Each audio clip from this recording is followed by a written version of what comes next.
Welcome to the Jewelry Resellers Podcast, your go-to source for all things shiny, sparkly, and of course, profitable. I'm your host, Desiree, and I'll be your guide on this dazzling journey through the world of reselling jewelry. We'll be diving deep into the art and science of reselling, uncovering valuable tips, insider secrets, and sharing stories from successful jewelry resellers. We'll explore market trends, industry news, and even discuss how to find those hidden gems just waiting to be discovered in thrift stores, estate sales, and beyond. So if you're dreaming of turning your hobby into a hustle, or if you're a seasoned pro looking to stay at the top of your jewelry reselling game, join me each week for insights, stories, and more on the Jewelry Resellers Podcast. Hello and welcome to another episode of the Jewelry Resellers Podcast. I am Desiree, your jewelry reselling bestie, and today we're going to talk about some of the most frequently asked questions that I have gotten as it relates to jewelry reselling. Now, whether you are a beginner or if you are someone who has been doing this for years, I think today's episode is going to be very helpful, at least as it relates to having a good idea about what it really means to do this full time as a business or as a career even. And I think a lot of us are really trying to figure out what the next step is going to be for us on this jewelry reselling journey. So when I create content, I try to think about some of the things that are not commonly discussed when I think about reselling content just in general.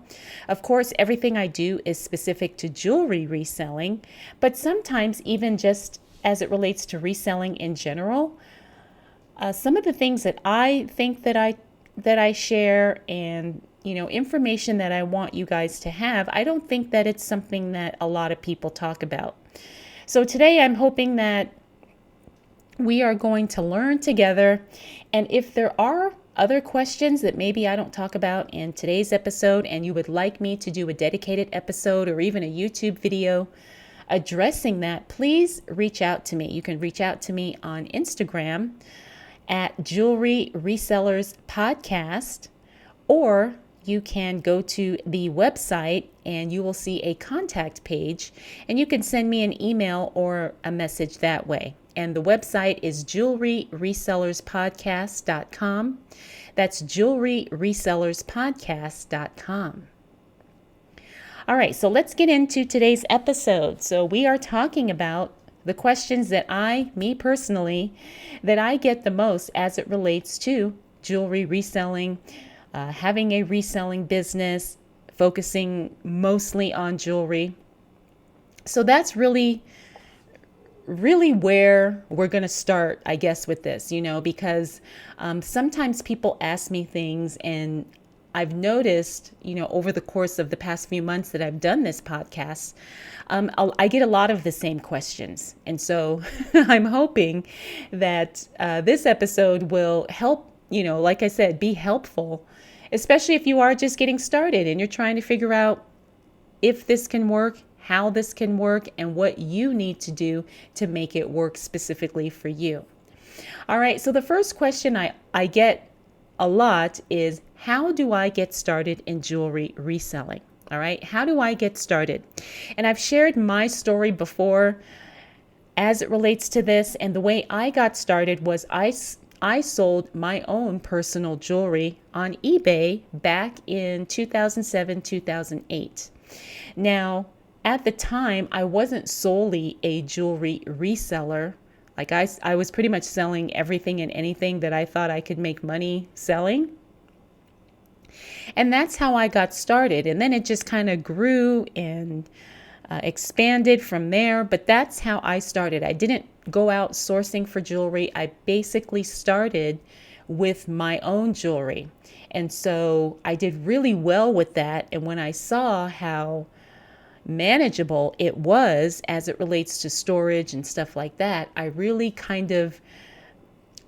I went in that direction of jewelry, but again, it took me a while to figure out how to do only jewelry because I didn't know that that was even an option at the time. So that is how I personally got started. But now you don't have to start that way, because if you don't have jewelry, obviously that's not going to work for you. But you really want to make some decisions when you're just getting started. In other words, what kind of jewelry do you want to sell? And do you have inventory, or do you have a budget for inventory to find the type of jewelry you want to sell?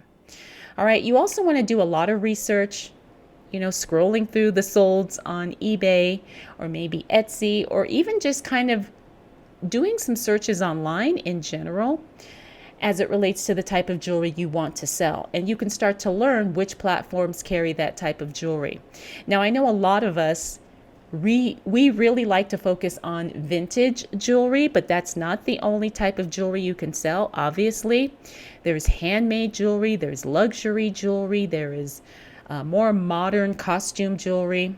Okay, so there's a lot of ways you can make this work. And some of us, even though we sell jewelry, we are also everything jewelry sellers. In other words, we don't focus on a specific niche as it relates to jewelry. We just sell jewelry in general. And it could be vintage, it could be modern, it could be high-end, it could be a combination of all of those things. So you really have to figure out, what do you want to sell? And then how will you get those types of pieces that you want to sell? And this is, again, where your research is going to come in. So you want to take the time to see what's selling, what's working, what's not. So when you decide the type of jewelry that you want to sell and how much, you can manage, then it will be easier when you start going out and looking for those pieces or sourcing those pieces, however you decide to do that. All right, so that was question number 1. Question number 2 is that I always seem to get asked a lot is, where can I find authentic vintage jewelry to resell? And I think this is the $1 million question. We all want to know, where do we find the vintage jewelry pieces? Where can I find them at a price I can afford? And of course, this is kind of a loaded question, and I guess I've got a loaded answer, because you can find it everywhere. You can find the jewelry you want to sell online, estate sales, auctions, thrift stores, yard sales, online platforms. You can do private sales with maybe antique dealers or maybe in pawn shops. I've talked about a lot of this in previous episodes on the podcast. Now, the thing that I think trips people up is that I could say, well, you can go to Goodwill to find some jewelry, but maybe the Goodwills in your area don't carry jewelry, because I hear that a lot too. So again, this is going back to researching and figuring out what's available in your area as it relates to where you can shop and where you can source, or figuring out, if you're going to source online, which online sites are, I guess, carrying the type of jewelry that you want to resell. All right, so this is going to be different for everybody, because not everybody has the same budget, not everybody is looking for the same thing, and not everybody has the same amount of knowledge about the jewelry that's out there. You and I could go to the same exact thrift store or the same exact estate sale, and we may both be looking for jewelry, but we might be looking for different pieces, or we might be looking for different types of jewelry. I may know something that you don't know, and vice versa. So this is like I said, it's a very loaded question, and it's really hard to narrow down a simple answer, because there's so much that goes into this. All right, so this is something you're going to have to learn. And even as you do this, as you continue to move forward in this process, your methods and your systems will probably change, like mine have. Like, I don't really source for jewelry today like I did even a year ago. And I'm still learning. And so even now, I'm pretty sure that things will change probably within the next year. I mean, who knows? The more knowledge I get, in some ways, it makes it a little bit easier, but in other ways, it also makes it a little bit more challenging because now I can filter out more things and I can be more picky, but then that means I have less to choose from, as it relates to, what's currently out there and what's available. All right. So the other thing I want to touch upon as it relates to finding jewelry to sell is to really make connections and network and build relationships with people you meet and people that you do source from. All right, this could be in person, it could be online. Maybe if you attend events or local shows or maybe, little markets or festivals in your town, you never know how you will come across things. I mean, you may come across somebody selling their entire collection, or you may find someone who clears out storage units, and sometimes those people get a lot of jewelry and they don't want the jewelry. They want whatever else is in there, right? So you never know. You never know. You just have to really stay open and put yourself out there and let people know what you do.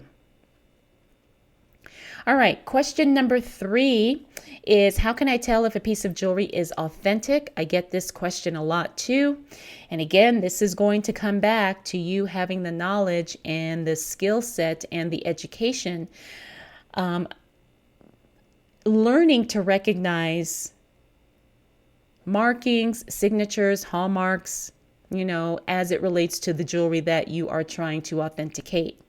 You're also going to need to use some tools in some cases, like the magnet test that we use for precious metals. You also want to have a jeweler's loupe so you can look at something up close. And you can even buy those little testing kits, those little scratch testing kits to see, if it's silver or gold or whatever. And even for like the higher end pieces, you may even want to get a professional appraisal for that particular piece. Again, it would have to definitely be something high end in order for you to pay for that. But learning how to authenticate jewelry, I think it's just something that's going to take time. And the more jewelry you see, the more, the better you get at it. And the more that you are familiar with the different types of jewelry out there, and the more educated you are, you will start to recognize authentic pieces, and you will start to notice when something looks off or when something actually, looks pretty good. All right, so we're on question number 4, and that is, what are the best platforms for selling jewelry online or for reselling jewelry online? And of course, I think a lot of us know the major platforms. I'm talking eBay, I'm talking Etsy, I'm talking Poshmark. You can even create your own website using a platform like Shopify. A lot of the jewelry resellers I know nowadays are selling direct to their customers via social media, either live selling or maybe doing some type of a video where they show the pieces and then you email the person and they will send you an invoice if the piece is still available. So there's a lot of ways to do it. And what is the best quote unquote platform for you is going to be the one that you feel the most comfortable on, the one that you understand, and the one that you can be consistent on. Some people love Etsy. Some people love eBay. Right now I happen to love live selling on Poshmark and District and sometimes Whatnot. So for me, those are the best platforms, but that may not be the case for you. All right, so you want to make sure you find a platform that works with how you like to sell, and a platform that allows you to really grow and learn as you advance and progress in your jewelry reselling business. Now, the other thing you want to think about too is which platform has the customer base that you're trying to target. All right, so obviously eBay is the big one, but sometimes you want a different buyer, and that person may be on Etsy or Poshmark. right? So you're going to have to probably try several platforms so you can figure out which one works for you and which one you like best and which one has the type of buyer base that you are looking for.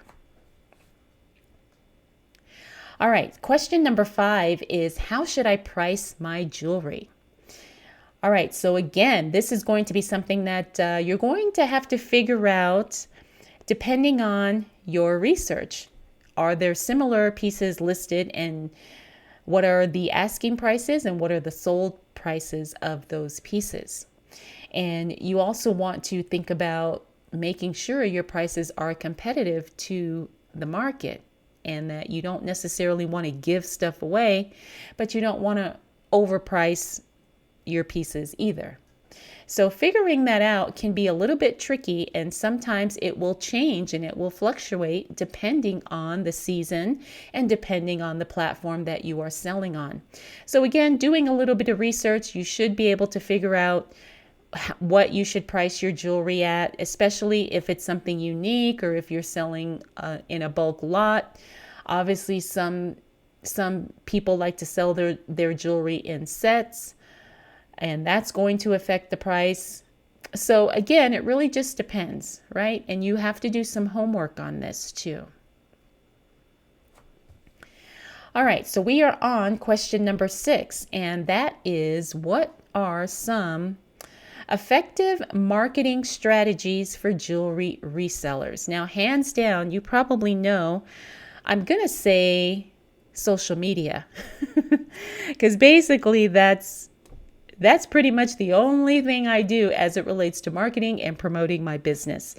Now, I also promote through this podcast. I mean, I don't tell you guys come buy my stuff, but a lot of you do find me on the platforms and you tell me how much you enjoy the podcast, which I appreciate.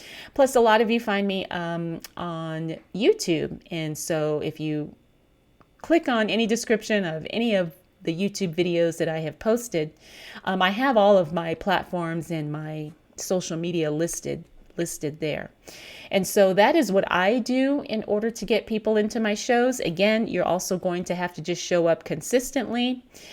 Depending on what platform you're on, that particular platform may have tools built in for you to do marketing and promoting of your jewelry pieces. Now, we know eBay does, Poshmark does, Whatnot does, Etsy does as well. As a matter of fact, I think they all do. So when it comes to marketing, again, what are you comfortable with, doing, and can you do that on a consistent basis? All right. Can you continue to, show up show up as much as you can. Now, when I say show up, I don't mean you have to, physically put yourself, on camera or something every single day, unless you're comfortable doing that. But if you post every day, let's say on your Instagram account, or maybe on your YouTube channel, or maybe on your Facebook page, or maybe on TikTok, whatever, wherever you like to hang out. And then every day you should be letting people know, hey, I sell jewelry. Here's some of the things I sell. Check out my online store, or check out my upcoming show, right? So I know some people think that, oh, I don't want to bother people. I don't want to post too much and then people get annoyed.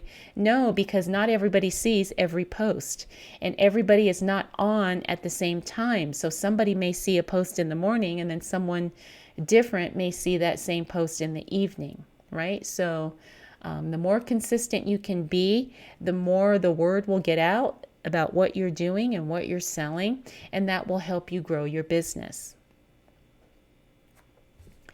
All right. The next question I got, this one was about customer service and providing good customer service as a jewelry reseller. Now, this is a question that I think some people are nervous about because a lot of people worry about either getting scammed or, losing, someone trying to use a piece of jewelry and then they want to return it and they want a refund. Or maybe if you have an expensive piece, people worry about it getting swapped out for a fake piece. All of these things. And so I think we do have to be cautious as it relates to that. but we also want to set the expectation of what kind of experience our customers and our buyers will have. So if we have really clear and keyword rich product descriptions, if we have really high quality photos, if we answer questions as quickly as we can, and I always like to say within 24 hours, if we communicate that we have a good return policy or a fair return and refund policy, and then following up with some of your best buyers and say, hey, I'm just checking in. I saw your package was delivered. I want to make sure that you loved your jewelry. Because I've done that, and I can't tell you how many buyers appreciate it. And they'll say, oh, yes, I loved it. It looks even better in person than it did in the show or whatever. And sometimes they'll even share it on social media for you, right? They'll say, oh, look at this beautiful piece that I bought from Desiree's store, from Desiree's show or whatever. And then they'll tag you. And again, that's more ways that you can market your business. So, I think we all kind of already know this, but it's just a good reminder that we really want to connect with people, because these are people who love jewelry just like we do. Our buyers are passionate about jewelry too.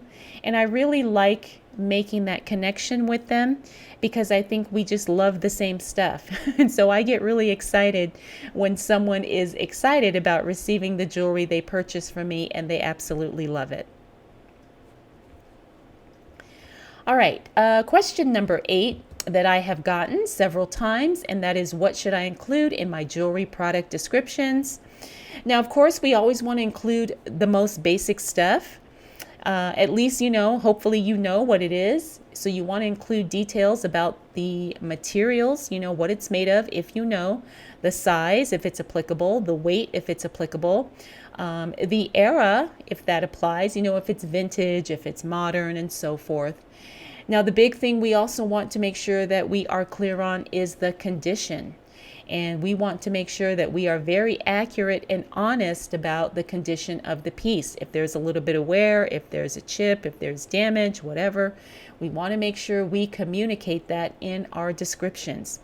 And if the piece is marked or if it has a signature of any kind, you always want to mention that as well. You want to say, hey, signed Joan Rivers or signed Trifari or whatever. Because people do search those keywords, and it really helps your buyers find those particular pieces. All right. So I guess the best thing is to remember is the more clear and accurate your description, it helps to build trust and it helps buyers buy with confidence. Okay, so question number 9 is, how do I handle returns and exchanges? Now, I talked about this earlier, and this is something that you want to kind of really establish up front, what your return policy is, what your refund policy is, and depending on the platform you sell on, some of this may be in your control, some of it may not be. All right, but again, this kind of all goes under customer service, providing good customer service. So offer refunds and exchanges to the best of your ability is what I'm going to say. Because I think customers really feel, like I said, more confident knowing that, okay, this person stands behind their products, or this person, stands behind their jewelry, and I can buy with confidence so I don't feel like it's not going to be what the person, what the seller says it is. Okay, so that's kind of a customer service thing as well.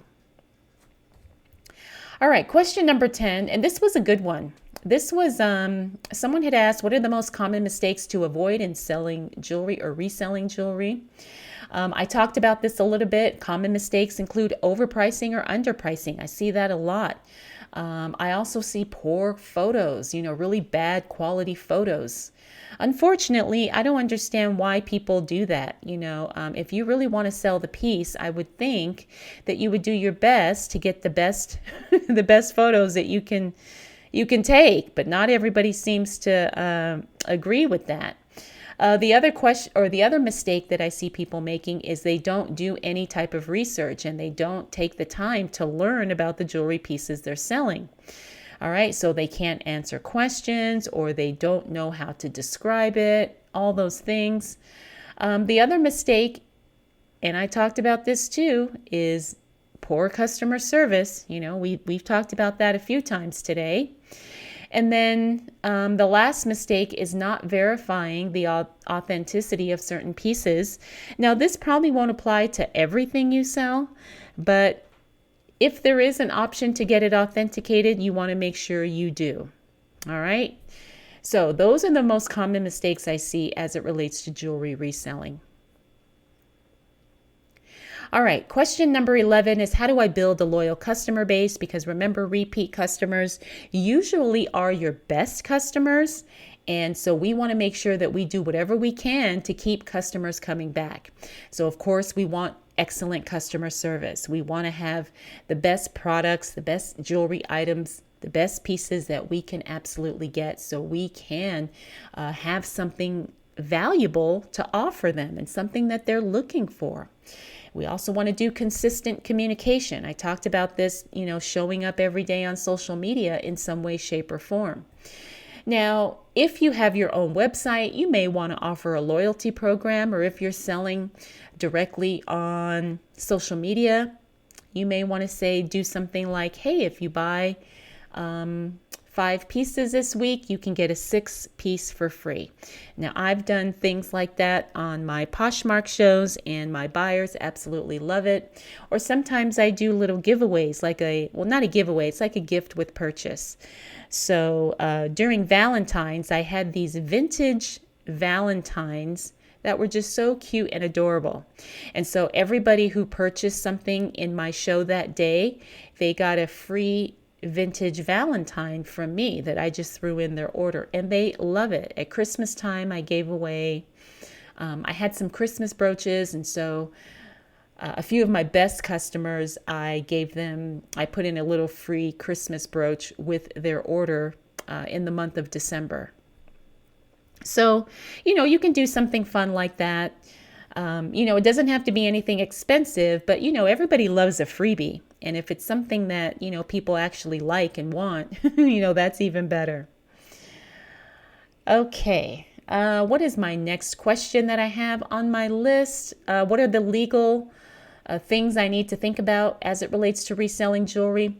Now, I'm not an accountant and I'm not, a tax professional in any way, shape, or form.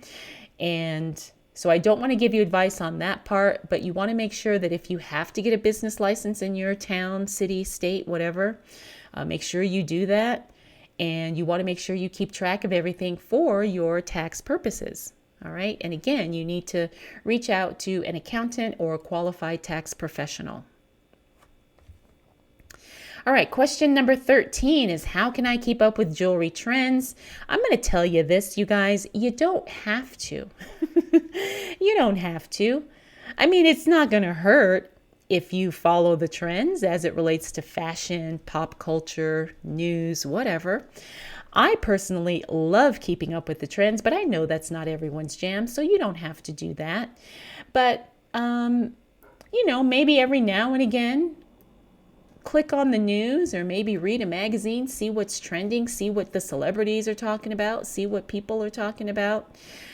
You can also follow maybe fashion blogs or jewelry trade publications, maybe certain social media influencers, or do like I do. I really like to go to the trade shows and the industry events so I can see what people are talking about as it relates to jewelry right now, or at least, this year.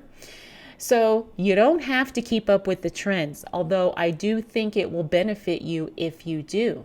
But I know a lot of jewelry resellers who don't pay attention to the trends. They just sell whatever they find and they do well.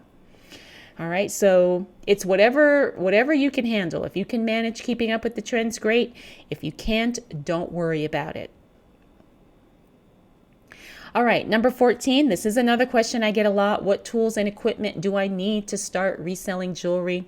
Now, if you go on my website, jewelryresellerspodcast.com, I do have a page of resources that lists out I think all of the tools and supplies I use in my jewelry reselling business.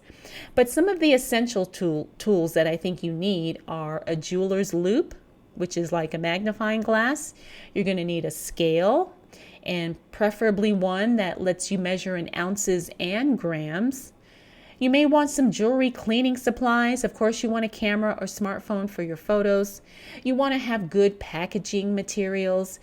We also talked about the testing kits that you may need, those strong magnets for your jewelry to test the precious metal.